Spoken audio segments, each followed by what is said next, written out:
여러분, 시를 한 편 읽어보겠습니다. 우리 잘 아시는 이상의 오감도, 이 시를 아시는 분도 계시고 또 기억이 안 나실 분도 계신데 우리 한번 보겠습니다. 시가 그렇게 짧지는 않아서 이렇게 한 면에 담으려다 보니까 글이 좀 작아졌습니다. 제가 한번 읽어보죠. 다 읽지는 않고요, 반복되는 건 좀 빼고. 13인의 아해가 도로로 질주하오, 길은 막다른 골목이 적당하오. 제1의 아해가 무섭다고 그리오. 똑같습니다. 제13의 아해도 무섭다고 그리오. 13인의 아해는 무서운 아해와 무서워하는 아해와 그렇게 뿐이 모였어. 다른 사정은 없는 것이 차라리 나았어. 그 중에 1인의 아해가 무서운 아이라도 줬어. 그 중에 2인의 아해가 무서운 아이라도 줬어. 그 중에 2인의 아해가 무서워하는 아해라도 줬어. 그 중에 1인의 아해가 무서워하는 아해라도 줬어. 길은 뚫린 골목이라도 적당하오. 13인의 아해가 도로로 질주하지 아니하여도 줬어. 우리 앞면을 한번 다시 보여주시면 읽어도 무슨 말인지 잘 모르겠죠. 네. 저도 찾다가 읽었는데 무슨 말인지 잘 모르겠더라고요.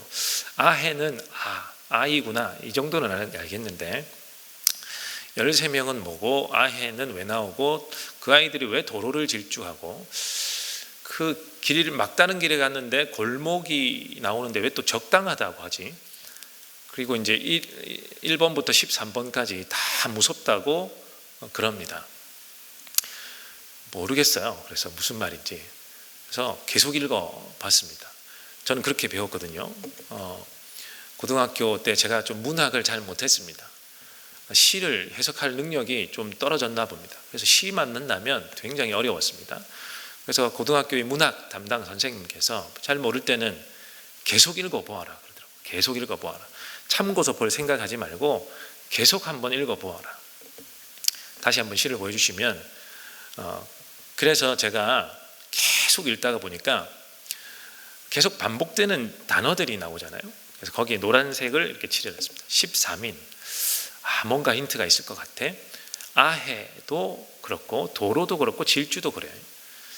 그리고 골목도 나오고 무섭다고 그러네. 다음 면을 보면 무서운 아해도 있고 무서워하는 아해도 있네. 계속 읽다 보니까 뭔가 이 이상이라는 시인의 중의적 표현, 이것을 통해서 하고 싶은 말 이걸지 저걸지라고 느끼게 해주는 것들이 있네. 앞면을 보면 그런 게 나옵니다. 제1의 아해가 무섭다고 그리오. 이게 이렇게 읽히더라고요. 이 아해가 무섭다고 말하는 아이일 수도 있고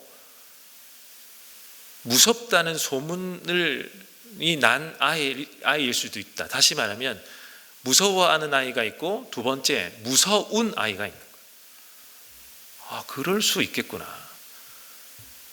그 다음에 해석이 잘 안 돼서 해석을 해놓은 그 해설집을 좀 보았습니다. 그러다 보니까 이게 맞는 거예요. 그렇게 그 해설을 해놓았어요. 이게 되게 무서운 시라고 합니다. 무서운.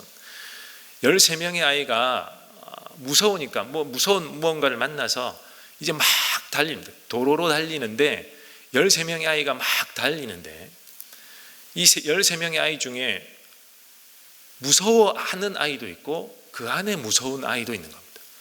근데 그 무서운 아이 때문에 지금 이 상황이 벌어진 걸 수도 있는데 그 무서운 아이와 함께 아이들이 막 달리고 있는 겁니다. 그런데 막다른 골목을 나오고 이렇게 하는데 설명도 좀 많이 어려웠습니다. 첫 설교 초반에 왜 이런 말씀을 드리냐면 시가 굉장히 해석하기 어렵다는 거예요. 해석하기 어려워요. 그런데 시를 적은 사람은 분명히 의도를 가지고 적겠죠. 독자들이 단번에 해내는 시면 별로 그렇게 실력이 없는 시라고 하더라고요. 중의적 표현, 이 사람이 읽었을 때의 느낌, 저 사람이 읽었을 때의 느낌이 달라서 서로 토론하게 만들고 이게 뭘까? 나는 이렇게 생각하는데, 이렇게 의문을 자아낼 수 있는 시, 그럼에도 불구하고 그 안에 사상과 그 시인의 사상과 의도가 담긴 시가 좋은 시라고 하더라고요.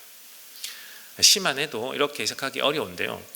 오늘 예수님의 비유 말씀이 누가복음에 굉장히 많이 나오죠. 근데 우리가 비유를 그렇게 어려워하지는 않아요. 왜 그럴까? 너무 많이 들어서 그렇죠. 그리고 우리 번역이 굉장히 잘 되어 있어서 그렇습니다. 그래서 웬만한 예수님의 비유는 이런 뜻이겠구나 잘 짐작할 수 있습니다. 이런 드라크마 같은 비유, 이 본문 앞서 나오는 우리 탕자의 비유, 이런 것들은 익히 들어서도 그렇고 읽어도 여러분이 쉽게 그 의도를 캐치해낼 수 있는 비유인데요. 그런데 오늘 말씀의 비유는 좀 상당히 난해하고 어렵습니다. 역사 속에서, 교회 역사 속에서도 이 비유를 여러 가지로 해석해 왔습니다. 주인은 뭐며 청지기는 누구고 왜 이런 말을 할까? 읽어 나가다 보면 이 정도까지는 이해했는데 갑자기 말을 바꾸는 것들이 나오거든요. 예상치 못한 반전이 펼쳐지니까 좀 난해한 비유로 신학자들도, 해석학자들도 그렇게 상정해 놓고 있습니다. 아직도. 그래서 제가 너무 겁을 먹었나, 이 비유를 계속 읽어 나가는데 처음에는 요 정도 내용이겠구나 했는데 읽으면 읽을수록 저도 난해해서 제가 가지고 있는 주석이 모자라서 도서관에 있는 주석까지 막 빌려다가 한 6, 7권을 보았습니다. 그런데 종합하기가 쉽지가 않았어요. 보면 볼수록 어느 정도 추려지는 해석이 있지만 왠지 이 말씀은 아닌 것 같은, 이 의도가 아닌 것 같은 이 생각에 사로잡혀서 본문을 한 5일 정도 계속해서 읽어보았습니다. 그래서 그때 고등학교 때 문학 시간에 배웠던 그 시를 적용하는, 해석하는 방법이 갑자기 떠올라서 시를 찾아보다가 이상의 오감도를 또 만나게 되었고요. 이 본문을 시처럼 한번 대해볼까 하고 막 읽다가 어느 순간 경지에 다다랐는지 저에게 단어들이 하나씩 이렇게 떠오르기 시작합니다. 그 첫째 단어가 뭐냐면 1절에 나오는 거예요. 예수께서 제자들에게도 말씀하셨다. 제자들에게도 였습니다. 제자들에게도. 왜 예수님께서 제자들에게도 라고 하셨을까? 그 앞상황을, 그러면 앞상황이 뭔가 펼쳐졌으니까 그리고 제자들에게도 이렇게 나오는 거겠죠. 앞을 찾아보면 잃었다가 찾은 자녀, 탕자의 비유를 언급하시고 그 앞에 또 비유 2가지를 잃어버렸다 찾은 거에 연관된 비유 3가지가 연속해서 나옵니다. 그런데 이 비유들은 누구에게 한 것일까? 누가 들어야 할 대상이었을까를 보면 명확히 사실은 나와 있어요. 세리들과 죄인들이 예수님의 말씀을 들으려고 몰려옵니다.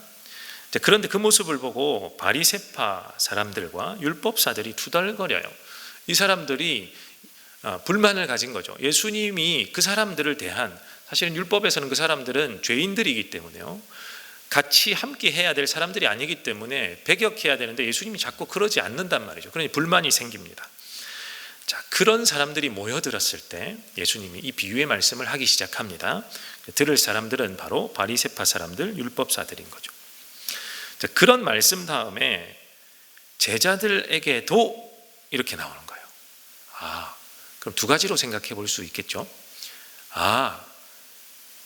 앞에는 바리새인들, 율법사들이 들어야 할 비유고 이번에는 제자들이 들어야 할 비유구나, 이렇게 한 가지 생각할 수도 있고요. 제자들에게도 말씀을 하시지만 D를 읽어보니까 제자들에게도 비유로 말씀하신단 말이죠. 제자들에게도 비유로 말씀하시는 거구나, 이 2가지로 해석할 수 있겠습니다. 그런데 첫 번째 잘 읽어보시면 여러분도 첫 번째는 아니고요, 2번째가 맞죠. 예수님이 제자들에게도 비유로 말씀하신다, 이런 겁니다.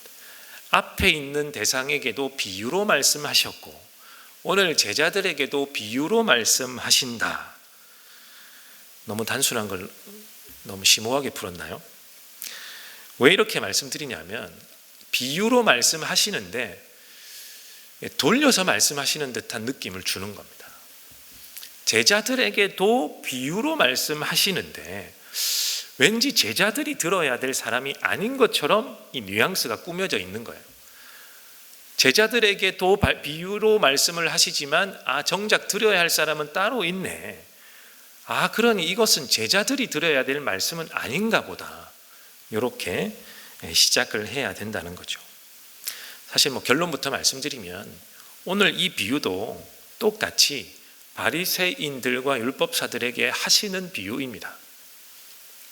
그런데 돌려서 제자들에게도 말씀하시다 보니까 이게 더 꼬여버렸어요. 그래서 쉽지 않게 된 것 같아 보입니다. 그 다음에 눈에 이렇게 푹 떠오른 단어, 부자라는 단어입니다.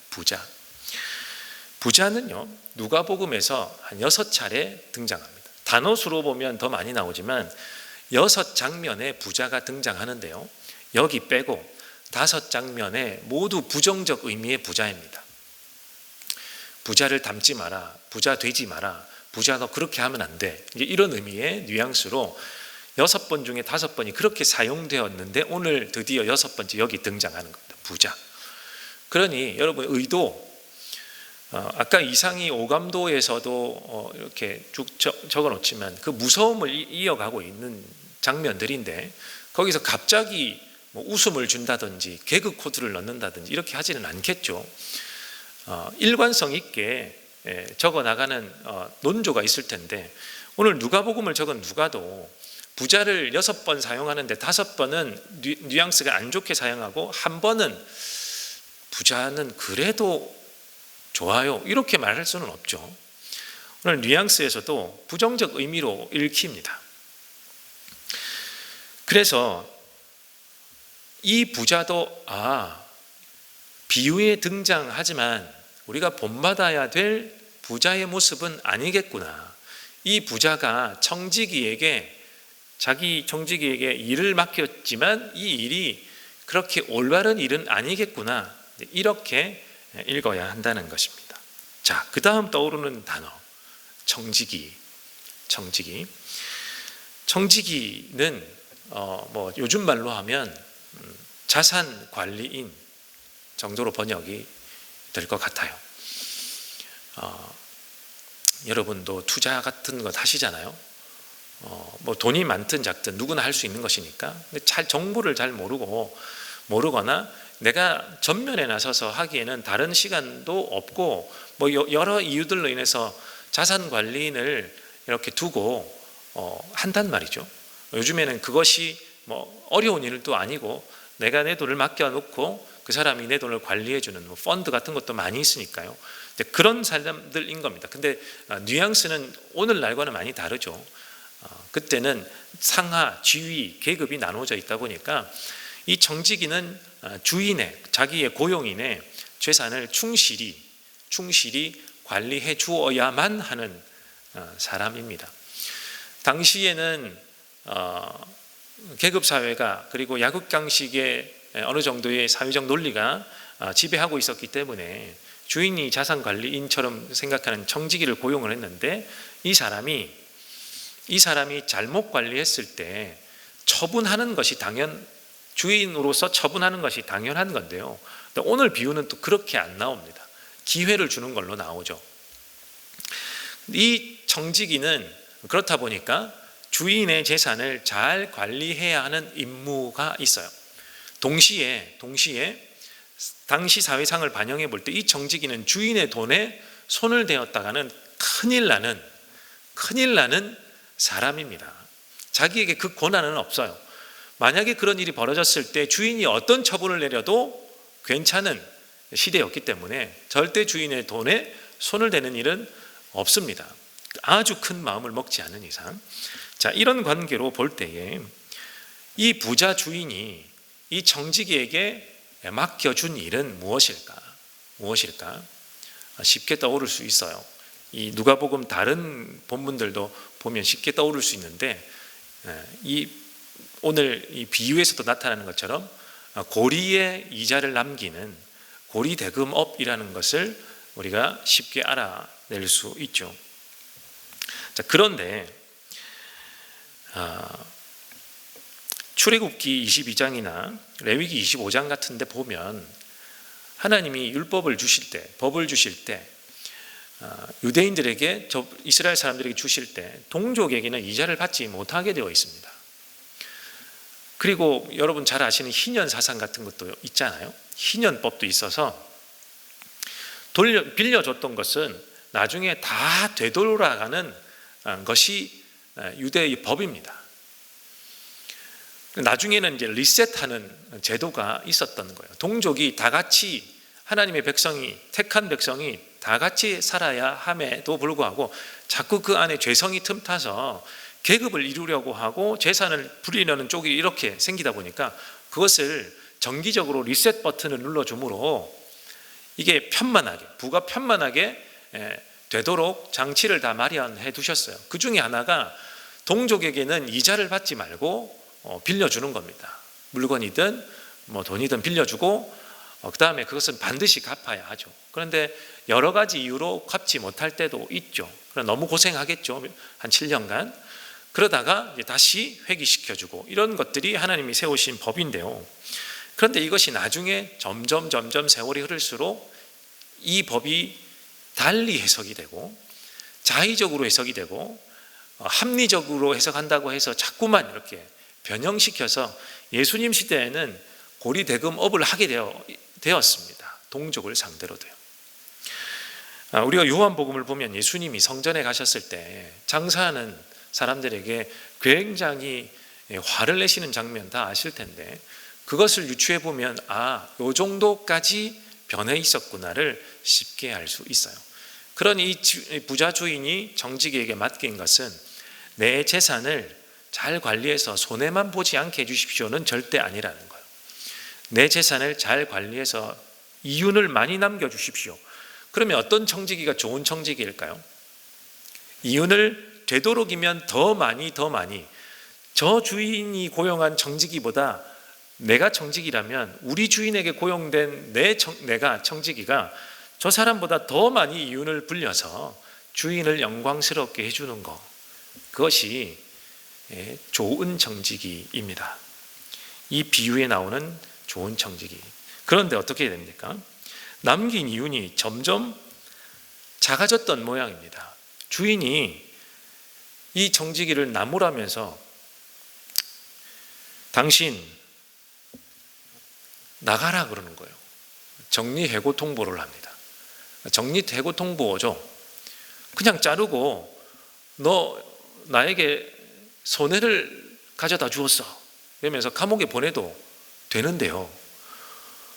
그러지 않고 정리해고 잘 정리해서 나갈 준비하여라. 그나마 좀 좋은 주인이었던 모양입니다. 그래서 쫓겨날 위기에 봉착해 있었습니다. 그런데 이야기를 보니까 이 청지기가 그 다음에 고민을 하다가 한 가지 일을 벌입니다. 두 사람을 불러요. 이 비유에는 두 사람이겠지만 모든 채무자를 불렀다고 보아도 되겠죠. 대표적인 두 사람을 불러서 빚을 이렇게 절반 50%, 20% 이렇게 감면을 해주는 거예요. 기름을 빌린 사람에게는 50%, 밀을 빌린 사람에게는 20%인데 이율이 그렇게 차이가 나나요? 당시 그렇다고 합니다. 당시 사람 우리가 아니니까요. 기름은 짜내기도 힘들고 보관하기도 힘들고 유통하기가 힘들다. 밀의 곡식에 비해서 힘들었기 때문에 이자율이 높았다고 합니다. 어쨌든 50%, 20%면 상당한 골이 그 이자를 다 탕감해 줘버립니다. 자기가 주인도 아닌데. 여러분 여기까지만 읽으면 어떻게 이해할 수 있겠습니까? 주인이 명한 고리대금업을 잘 못해서요 쫓겨날 지경인데 오히려 이 청지기는 적반하장식으로 거의 주인의 사업을 망쳐놓을 정도로 이 주인은 고리대금업을 하는 사람이었을 것 같아요. 그래서 이 업을 망쳐놓을 정도로 이자를 다 탕감해 줘 버립니다. 그러면 내가 주인이라면, 여러분이라면, 내가 고용한 내 돈을 맡긴 이 관리사가 이 정도의 행동을 한다면 여러분 어떻게 하실까요? 여러분 솔직하게 돈에 민감하잖아요. 저도 되게 민감해요. 저는 절대 빌려준 돈 잊어버리지 않습니다. 다 받아내는 습성이 있어요. 가만히 두지 않겠죠. 합법적인 내에 뭐 처벌을 해달라고 하든 뭐 아니면 투자처를 옮기든 그렇게 하겠죠. 그런데 이런 행동을 한 사람에게 이 주인이 칭찬을 하는 거예요. 여기서부터 어려워지는 겁니다. 뭔가 예수님의 이 비유의 말씀을 무슨 의도로 이렇게 하는 거지? 라는 의문이 조금씩 생기기 시작해요. 사업을 망쳐놓았는데 오히려 칭찬을 받아요. 심지어는 지혜롭다까지 이야기합니다. 그러니까 어려워지는 거죠. 우리 8절 9절을 한번 띄워주실까요? 8절에 주인은 그 불의한 정직이를 칭찬하였다. 그가 슬기롭게 대처하였기 때문이다. 이 세상의 자녀들이 자기네들끼리 거래하는 데는 빛의 자녀들보다 더 슬기롭다. 이 문장이 이 비유에 등장하는 주인의 이야기인지 예수님이 평가하는 건지는 좀 애매모호합니다만 뭐 어쨌든 예수님이 드시는 비유니까 예수님의 이야기라고 보아도 무방하겠죠. 그리고 그러므로 내가 너에게 말한다. 불의한 재물로 친구를 사귀어라. 불의한 재물로 친구를 사귀어라. 되게 난해하게 또 말씀을 하십니다. 그래서 재물이 없어질 때에 그들이 너희를 영원한 처소로 맞아들이게 하여라. 이 두 문장 때문에 제가 계속해서 반복해서 읽고 또 읽고 했었습니다. 그런데 계속 읽다 보니까 처음에는 단어들이 하나씩 떠오르더니 이후에는 문장이 이렇게 눈앞에 떠오릅니다. 다음 장면. 자, 갑자기 4절과 9절이 이렇게 제 눈앞에서 이렇게 이어지는 거 아니겠습니까? 실제로 이렇게 막 환상이 보이고 이런 건 아니고요. 본문에서 눈이 이렇게 4절에 갔다가 9절에 바로 꽂히게 되는 거였는데 4절과 9절을 한번 비교해서 보실까요? 4절은 이 청지기가 쫓겨날 위기의 청지기가 한 이야기입니다. 옳지. 내가 무엇을 해야 할지 알겠다. 내가 청지기 자리에서 떨려날 때에 사람들이 나를 자기네 집으로 맞아들이도록 조치해 놓아야지. 이렇게 말했단 말이죠. 그런데 결과 그렇게 한 결과 어떻게 됐냐? 그러므로 내가 너희에게 말한다. 불의한 재물로 친구를 사귀어라. 그래서 그 재물이 없어질 때에 그들이 너희를 영원한 처소로 맞아들이게 해라. 비슷하죠.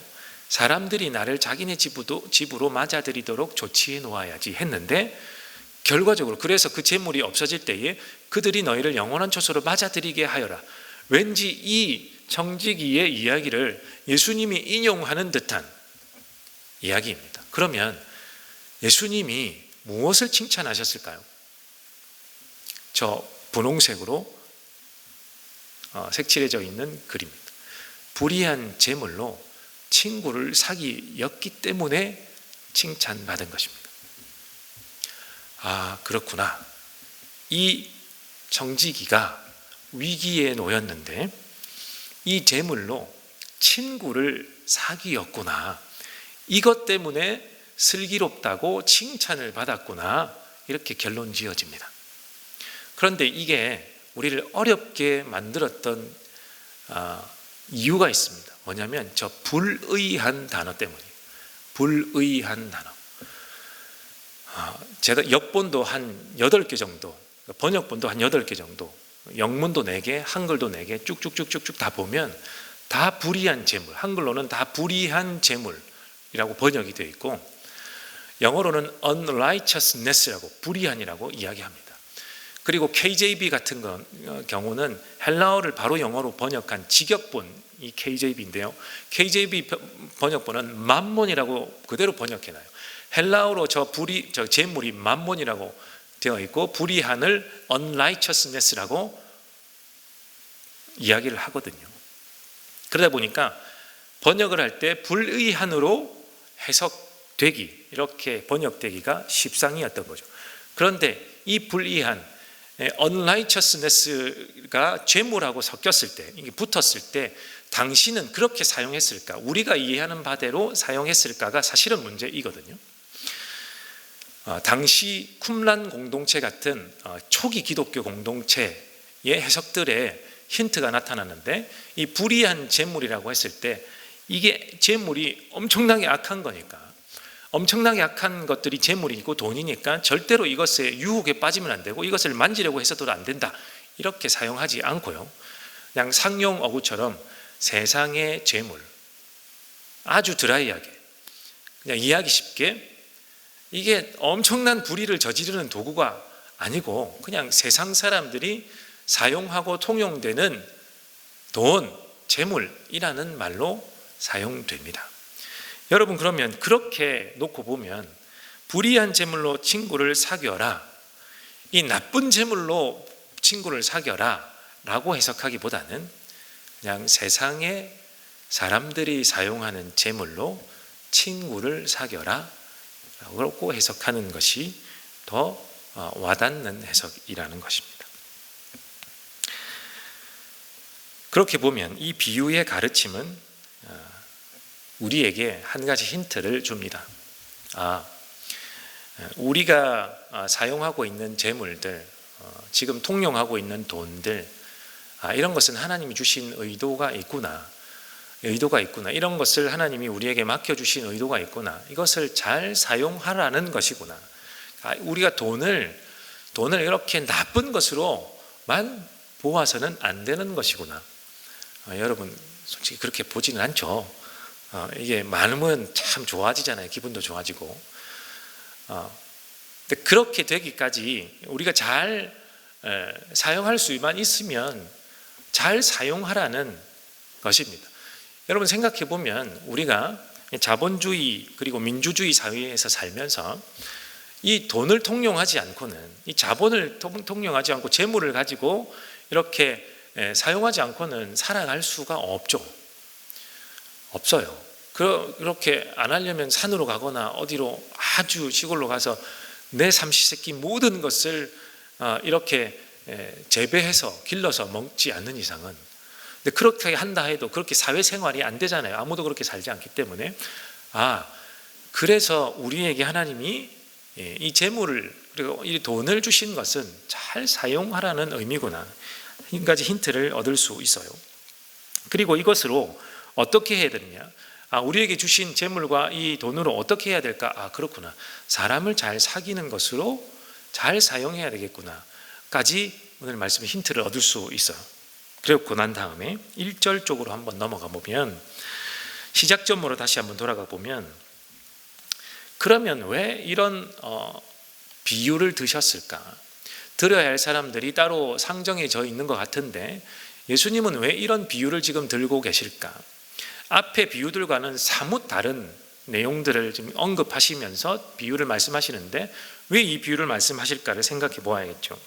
시작점으로 돌아가 보면 이 부정적 의미의 부자가 자신의 재산을 불리지 못한 청지기를 꾸짖고 이렇게 이제 정리해고하려는 것으로 비춰집니다.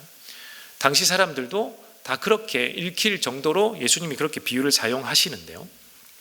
그런데 이 비유를 언급하시는 이 저자의 의도가 있겠죠. 예수님의 비유의 목적이 있을 것입니다. 예수님이 의도하는 것은, 청지기 네가 나의 재물로 친구를 얻은 것이 아니라 친구를 잃어버렸다, 잃어버리고 있었다 라는 것으로 역으로 해석을 해야 되는 거예요. 이게 예수님의 의도입니다. 재물로, 세상의 재물로 친구를 사귀어라 에서 다시 처음으로 돌아간 겁니다. 그걸로 비추어 볼 때 이 청지기가 잘못한 것은, 그동안 잘못한 것은 뭐냐? 이 재물로 친구 사귀기를 하지 않고 친구를 잃어버린 일을 계속했던 겁니다. 누구 때문에요? 이 부자 때문에, 부자의 요청 때문에, 맡겨준 임무 때문에 사람을 얻는 것이 아니고 이 재물로 사람을 계속해서 잃어버리고 있었던 것입니다. 그래서 이러면 안 되겠구나, 그냥 사람을 얻어야겠구나 하고 빚을 다 탕감해 주었다는 이야기죠. 그런데 예수님이 나중에 뭐라고 하셨죠? 불의의 재물로, 이 세상의 재물로 사람을 사귀어라 아니고 뭐라고 하셨냐면 친구를 사귀어라 그러셨어요. 친구에도 의미가 함축되어 있죠. 예수님의 의도가 담겨 있습니다. 우리 요한복음의 말씀을 한번 보겠습니다. 요한복음 15장인데요 13절, 14절, 15절 이렇게 되어 있어요. 사람이 자기 친구를 위하여 자기 목숨을 내놓는 것보다 더 큰 사랑은 없다. 예수님이 사랑 이야기하시면서 이 말씀을 하시는데, 내가 너에게 명한 것을 너희가 행하면 너희는 나의 친구다. 이제부터는 내가 너희를 종이라고 부르지 않겠다. 종은 그의 주인이 무엇을 하는지를 알지 못한다. 나는 너희를 친구라고 불렀다. 내가 아버지에게서 들은 모든 것을 너희에게 알려주었기 때문이다. 예수님이 우리의 신분을 바꾸었다는 것을 언급하는데요, 요한복음에서. 무엇에서 무엇으로? 종에서 친구로. 우리의 신분이, 예수 그리스도 안에 있는 사람의 신분이, 신앙인의 신분이 이전 구약에 보면 자꾸만 우리를 낮추어서 부르기 때문에 종, 이런 표현들을 사용하지만 이제는 그렇지 않다. 종으로 여기지 않고 친구로 이야기한다. 어느 정도까지 친구냐면 내가 하나님의 아들인 내가 아버지로부터 들은 비밀스러운 이야기를 전달해 줄 만한 친구로 삼겠다라고 우리의 신분을 바꾸어 놓는 장면이 나타나요. 예수님이 특별히 오늘 누가복음에 이 비유를 드시면서 친구를 얻으라에는 그냥 내 친구, 내 친한 친구 이런 뉘앙스의 의미가 아니라는 이야기입니다. 예수님은 이 비유를 통해서 굉장히 꾸짖고 있는 거예요. 이 정직이, 이 불의한 정직이의 비유를 통해서 바리새인들과 이 서기관들과 율법사들, 동족을 상대로 그동안 잘못을 행해온 그 사람들에게 굉장히 꾸짖는 가르침을 주고 있는 겁니다. 너희가 지금까지 무슨 짓을 해왔는지를 아니? 내가 너희에게 이러한 내 백성들을 맡겨 놓았는데 너희가 지금까지 무엇을 했는 줄 아니? 사람을 얻고 친구를 얻고 내가 친구처럼 생각하는 나의 백성들을 너희는 지금까지 죽이고 있었지 않니? 라고 말씀하시는데, 이걸 비유로 풀어놓다 보니까 굉장히 어려워졌던 거예요. 그런데 정직이가 지금까지 잃어버린 주인의 재산을 허비하고 낭비했다는 표현, 이제는 아시겠죠?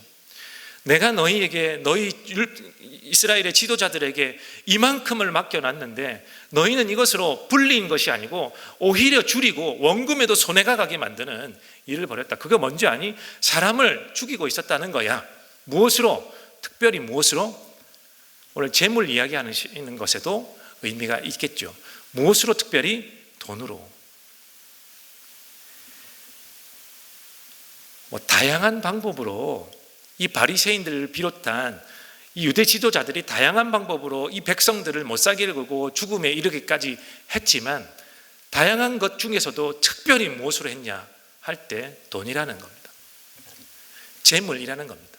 너희가 내 백성을 너희에게 맡긴 내 백성을 돈이라는 것으로 잘 사용하면 세상 사람들조차도 지혜롭게 슬기롭게 사람을 얻고 친구를 얻는데 사용하는 것을 너희는 어떻게 사용했느냐? 너희 배 불리는 것에 사용하고 너희 가족들, 너희 친구들, 너희 친인척들 먹이고 살리는데 혈안이 되어 있는 만큼 내 백성을 그만큼 죽게 만들었지 않니? 이것이 예수님의 오늘 비유의 핵심입니다.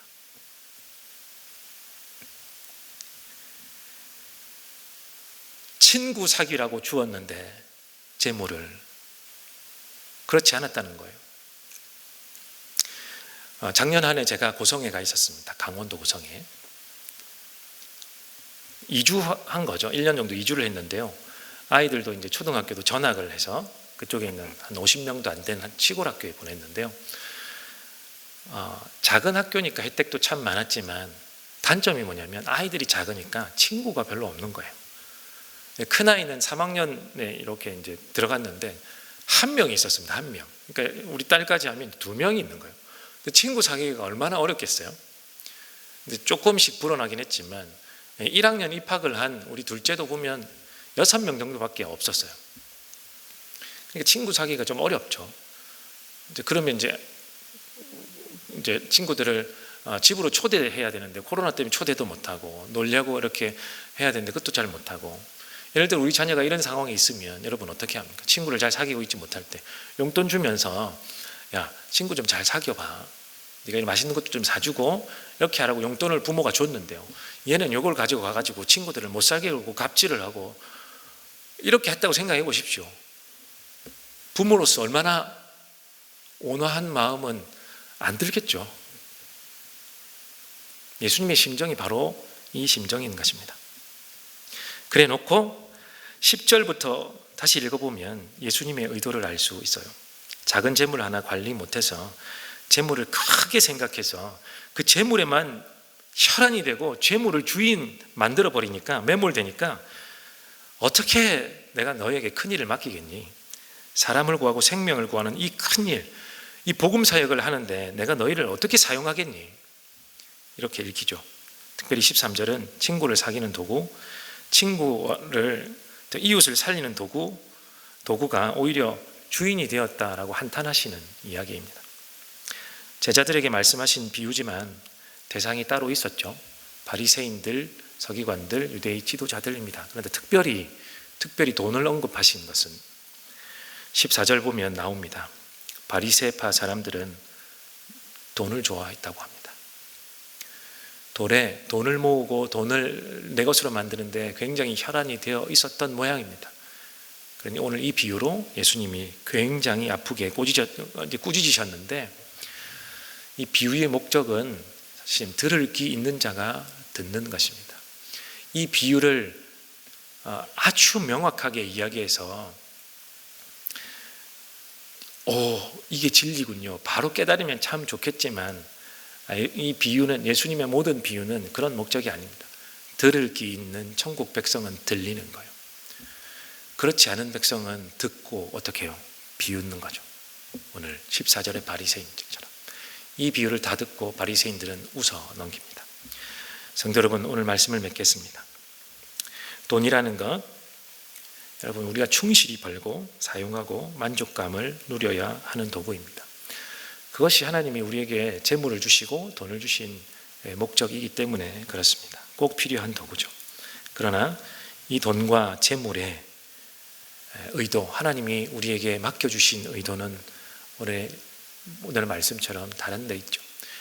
내가 만족하고 유익을 얻고 누리고 거기서 그치는 것이 아니고, 어느 정도 내가 찼다, 만족감을 누릴 정도가 됐다, 그러면 어떻게 해요?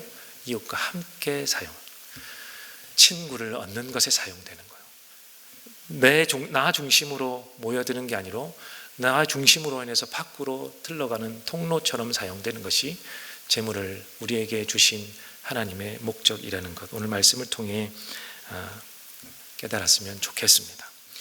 예수님이 목숨과 바꾸신 사람, 우리 이웃,